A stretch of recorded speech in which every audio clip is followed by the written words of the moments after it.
Ndepe na ebisek bino ne bandel journal oyo lelo ba étudiant ya inikini tope à campus balamuki na tongo bakuti moninga na bango ami dembika tope muta dembika ki ekamusi bango bolanda reportage oyo ezali ya Fabrice Bagaza.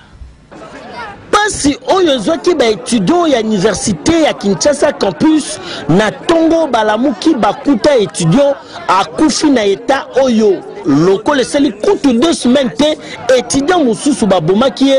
ba étudiant bazalaki na mawa pe kanda ya kosakana te ndenge ba témoin na bandeko belé bazalaki pembeni balobaki na mikolo lingala facile boye toyebi ayaka na azaze étudiant homme 10 mais ayaka na homme 20 ayaka kosuma pe malewa pa na ngati étudiant na client na ngai malewa penza ani moi muki alobaka na yete meto comprendre événement soki wuti wapi to regretter ma case toyebi te ngoto taka bakonzi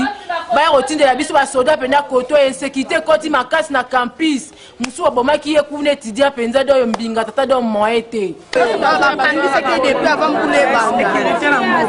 sécurité za makasi ko koma ba ko to la mbongo do 20 ya dato koti na bandako comment les cambo faut pas louer la mokomo insécurité ya solo kanda oyo ba étudiant ya campus bazaki nango lelo na komona moninga na bango ya kufi esalaki pasi pe mawa yango bazali kosenga na bakonzi molili moko ezali na campus matite eleki insécurité ezali kuna esengeli ba renforcer la police pote kimia et continuer ko régner na université ya Kinshasa. Terrible.